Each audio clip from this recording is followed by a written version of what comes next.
Bismillahirrahmanirrahim. Welcome again, friends. In this video, we will discuss about more endocrine disruptors. ठीक है, इसमें हम endocrine डिसरप्टर्स के बारे में मज़ीद पढ़ेंगे। Hormone, female sex hormone disruptors. असल में जो इनका एडवर्स रिप्रोडक्टिव इफेक्ट है वो देखा गया है मेल पॉपुलेशन के अंदर भी। ठीक है, मेल जस्ट फीमेल्स के अंदर ही नहीं है, मेल्स के अंदर भी आता है, वाइल्ड लाइफ के अंदर भी आता है। ठीक है, और लेबॉर्ट्री एनिमल्स के अंदर भी देखा गया, मतलब एनिमल्स को कायदा लेबॉर्ट्रीज के अंदर टेस्ट करके भी देखा गया उनके हार्मोनली मतलब उन पर क्या इफेक्ट आता है। ठीक है, ये भी देखा गया। Chemicals could play a role in a number of reproductive abnormalities in female. Female के अंदर ये जो केमिकल्स हैं ये कई तरह की रिप्रोडक्टिव एबनॉर्मेलिटीज का बायस बन सकते हैं। ठीक है, endocrine disrupting chemicals could be contributing to a population wide decline in fertility. Population पे अगर इफेक्ट देखें तो क्या है, एक पॉपुलेशन के अंदर भी बाकायदा फर्टिलिटी को डिक्लाइन कर सकती है। मतलब अगर एक कंप्लीट पॉपुलेशन है उसका हम ये ग्राफ बनाएं अगर, तो ग्राफ मतलब अगर पॉपुलेशन इंक्रीज़ कर रही थी विद फर्टिलिटी, तो जब ये केमिकल्स इफेक्ट होंगे तो उनकी वो डिक्रीज़ हो जाएगी। ठीक है, तो इसको बोलते हैं बाकायदा पूरी एक पॉपुलेशन पे इफेक्ट हो जाना उसका। नेक्स्ट है एक्सपोजर टू डाइऑक्सिन्स। असल में डाइऑक्सिन्स क्या है, ये भी बाकायदा एंडोक्राइन डिसरप्टर्स केमिकल्स हैं। Toxic by products of incineration and industrial process. Industrial process वगैरह से जो बाई प्रोडक्ट्स होते हैं टॉक्सिक, वो क्या है, मे बी एसोसिएट विथ फिर मेल बर्थ्स। और अक्सर ये क्या है, जो मेल्स की बर्थ होती है, मतलब अगर मेल बेबी पैदा होता है उससे ये काफ़ी लिंक्ड होती है। ठीक है, मतलब वो जो मेल की बर्थ है वो एबनॉर्मल होगी या फिर मेल एबनॉर्मल होगा। Next, prenatal exposure to some chemicals is associate with deficits in IQ. मतलब प्रीनेटल मतलब बिफोर बर्थ, बर्थ से पहले अगर कुछ ऐसे केमिकल्स मतलब बेबी के साथ लिंक रहें तो उनके आईक्यू लेवल में कमी आ सकती है, उनकी मेमोरी में कमी आ सकती है, उनके न्यूरो बिहेवियरल इफेक्ट्स मतलब उनका जो बिहेवियर होता है बाद में आफ्टर बर्थ उसमें चेंज आ सकती है। एंड डिलेड न्यूरोमस्कुलर डेवलपमेंट, और उनके अंदर जो न्यूरोमस्कुलर डेवलपमेंट है मतलब उनके अंदर जो बाकायदा एक बॉडी जिनके न्यूरॉन और मसल मतलब न्यूरॉन मस्कुलर जो डेवलपमेंट है उसमें ज़रा डिले आ सकता है। ये सारे इफ़ेक्ट्स हो सकते हैं हार्मोनल डिसरप्टर्स के। Endocrine disruptors may be associate with the development of cancer. Okay, ये बहुत बड़ी बात है। एंडोक्राइन डिसरप्टर्स क्या हैं, ये बाकायदा कैंसर कॉज कर देते हैं इन hormone sensitive tissues. Hormone sensitive tissues specially reproductive parts. ठीक है, endocrine disruptors and the obesity epidemic. जो जब ये एंडोक्राइन डिसरप्टर्स होते हैं तो इससे ओबेसिटी भी हो सकती है और ये बाकायदा एक एपिडेमिक डिजीज़ बन सकती है। ठीक है, एपिडेमिक इसी तरह बन सकती है जैसे कि मतलब एंडोक्राइन डिसरप्टर्स अगर एयर में हो तो ये एक से ज़्यादा लोगों पर भी इफेक्ट कर सकते हैं। जैसे अभी हम पढ़ रहे थे, ये बाकायदा पूरी पॉपुलेशन पे इफेक्ट कर जाती है। तो ये टाइप्स हैं कुछ एंडोक्राइन डिसरप्टर्स की। Di di ethyl ethyl stil di ethyl stilbo diethylstilbestrol diethylstilbestrol, ये असल में एक मेडिसिन है जो एस्ट्रोजन वगैरह के लिए भी यूज़ होती थी। ठीक है, पॉलीक्लोरिनेटेड बाइफिनाइल्स, पॉलीब्रोमिनेटेड बाइफिनाइल्स, फिर बाद में है क्लोरोफॉर्म, डाइऑक्सन्स, फ्यूरान्स एंड पेस्टिसाइड्स। ये सारे के सारे ऑर्गेनिक कंपाउंड्स हैं।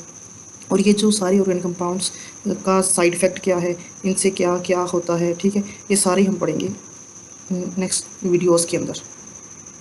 पहले डाईथाइल स्टिल्बोस्टिरोल्स, अब हम ये पढ़ते हैं डाईथाइल स्टिल्बोस्टिरोल्स क्या होते हैं। असल में हैं तो chemicals consider one of the most famous endocrine disruptors. ये सबसे ज़्यादा फेमस एंडोक्राइन डिसरप्टर है सिंथेटिक एस्ट्रोजन। ठीक है, ये क्या है, एक सिंथेटिक एस्ट्रोजन है जो कि डॉक्टर प्रिस्क्राइब करता था टू प्रेग्नेंट वुमेन, एक प्रेग्नेंट वुमेन को इन दी 1950 से 60s के दरमियान। ये तब ज़्यादा जो है ना प्रेस्क्राइब की जाती थी टू प्रिवेंट मिसकैरेजेस, ताकि मिसकैरेजेस ना हो, उस चीज़ से बचने के लिए ये वाली मेडिसिन प्रिस्क्राइब की जाती थी।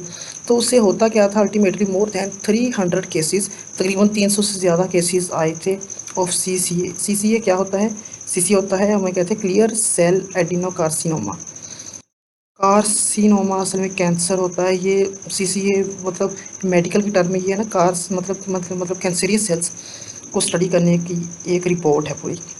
उसके अंदर 300 केसेस जो इसी की वजह से आए थे डाईथाइल स्टिल्बोस्टिरोल से, कि इसी की वजह से 300 केसेस कैंसर के आए हैं।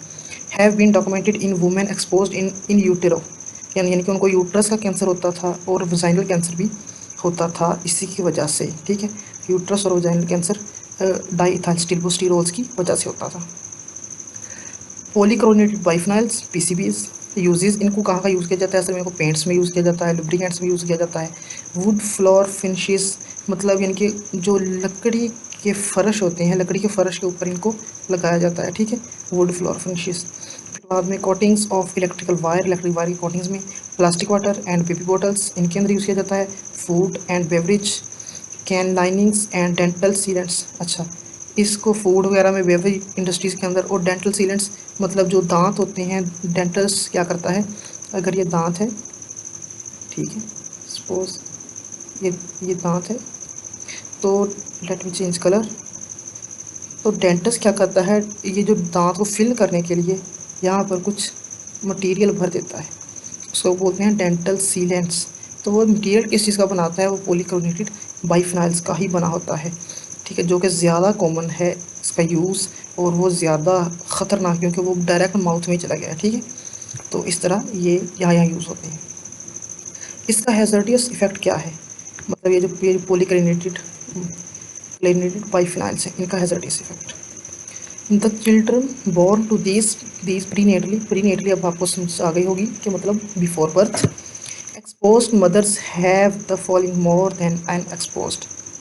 अब ये चीज़ें उनके अंदर ज़्यादा हो सकती हैं जो मदर्स एक्सपोज्ड हैं, जो नहीं है उनकी निस्बत, ठीक है। क्या क्या चीज़ें, sperms with the abnormal morphology, sperms की मॉर्फोलॉजी एबनॉर्मल होगी, प्रॉपर नहीं होगी, रिड्यूस मोटिलिटी, तो उन स्पर्म की मोटिलिटी रिड्यूस हो जाएगी, एंड रिड्यूस स्ट्रेंथ, और उनकी स्ट्रेंथ भी रिड्यूस हो जाएगी, जिस वजह से प्रेगनेंसी कैरी करना मुश्किल हो जाएगा, ठीक है। Intrauterine growth of retardation, intrauterine growth of retardation मतलब जो बेबी यूट्रस के अंदर है, ये यूट्रस है, उसके अंदर बेबी है, तो उसके अंदर बेबी की ग्रोथ जो है वो रिटार्ड हो जाएगी, मतलब कम हो जाएगी। एबनॉर्मल स्किन पिगमेंटेशन, स्किन की पिगमेंटेशन जो एबनॉर्मल होगी। Delayed developmental milestones, developmental milestones कहते हैं कि अगर यहाँ से लेकर यहाँ तक डेवलपमेंट होनी है, तो सेंटर में क्या आएंगे, सेंटर में चेक पॉइंट्स आएंगे, चेक पॉइंट्स इशारे आएंगे सेंटर में, जैसे रोड पे इशारे होते हैं, चेक पॉइंट्स आएंगे कि जगह जगह चेक किया जाएगा कि डेवलपमेंट ठीक चल रही है कि नहीं चल रही, तो उसको बोलते हैं माइलस्टोन्स, डेवलपमेंटल माइलस्टोन्स। तो वो डेवलपमेंटल माइलस्टोन्स डिले हो जाएंगे, जिससे डेवलपमेंट एबनॉर्मल होने के चांसेस ज़्यादा हैं। लोअर आईक्यूज़, उनका आईक्यू लेवल कम हो जाएगा। Women who had eaten PCB यानी पॉलीक्लोरिनेटेड बाइफिनाइल्स कंटेमिनेटेड फिश, अगर कोई फीमेल ये वाली पीसीबी कंटेमिनेटेड फिश खाती है from the Great Lakes before and during pregnancy, pregnancy पहले या उसके दौरान, documented dose related delays in the development and reduction in intellect in their infants in the absence of any overt symptoms. मतलब फिर क्या होगा, उसके जो बेबी होगा उसके अंदर डेवलपमेंट ज़रा कम हो जाएगी, डिले हो जाएगी, उसमें रिडक्शन आ जाएगी, उसके इंटेलेक्चुअल रिडक्शन, मतलब उसकी प्रॉपर डेवलपमेंट नहीं हो पाएगी, जैसे एक सीक्वेंस से होती है, ठीक है। तो लेकिन उसमें स्टार्ट में कोई ख़ास सिम्टम्स भी शो नहीं होंगे, लेकिन बाद में डेफिनेटली शो होंगे सिम्टम्स। अब पॉलीक्लोरिनेटेड बाइफिनाइल्स, पॉलीब्रोमिनेटेड अब है, अब क्या है, PBB, polybrominated PBBs are used as flame retardants of the brominated flame retardant groups. Flame retardant groups मतलब आग बुझाने के लिए ज़रूरी होते हैं, ये यूज़ होते हैं। They are added to plastic use in products, इसको प्लास्टिक्स में यूज़ किया जाता है, सच एज होम, ठीक है। फिर बाद में मतलब घरों के अंदर अप्लाइंसेस, घर के अंदर जो चीज़ें यूज़ होती हैं, फिर टेक्सटाइल्स के अंदर, प्लास्टिक फॉर्म्स के अंदर, to make them difficult to burn, ताकि वो सही तरह कभी जले ना, अगर आग कभी लग भी जाए घरों में तो वो सही तरह उनको आग ना लगे, तो आग से बचाने के लिए इसको कॉमनली हम अपनी डेली लाइफ में यूज़ करते हैं। तो अगर इनका इफेक्ट देखते हैं, कहते हैं prenatal PBB exposure was associated with earlier pubertal stage in breast fed girls. अब जो ब्रेस्ट फीडिंग करवाती हैं गर्ल्स, ठीक है, बेबी को ब्रेस्ट फीडिंग कर रही हैं, तो उनके अंदर प्यूबर्टल स्टेज के में ही इनका इफ़ेक्ट स्टार्ट हो जाता है, शुरू हो जाता है, ठीक है। ज़्यादातर उस एज में, यानी कि जब वो प्यूबर्टी पर जा रही होती हैं, उस वक्त इनका इफ़ेक्ट शुरू हो जाता है, ठीक है। और ये जो स्टार्ट हुआ था इफ़ेक्ट, ये असल में प्री नेटल ही स्टार्ट हो गया, ठीक है, प्री नेटल, लेकिन जाके जब शो कब होता है, जाके जब वो ब्रेस्ट फीडिंग, जब वो बड़ी हो जाती है आफ्टर बर्थ, तब जाके शो होता है, इसका मतलब ये है, ठीक है। Possible mechanism for the action of PBBs in relation to puberty include alternation of endocrine feedback loops, ठीक है। असल मैकेनिज्म क्या है, जो हर सारी हमारी बॉडी का जो हर पार्ट है वो फीडबैक मैकेनिज्म पर इफेक्ट करता है, ठीक है, फीडबैक मैकेनिज्म के साथ चलता है।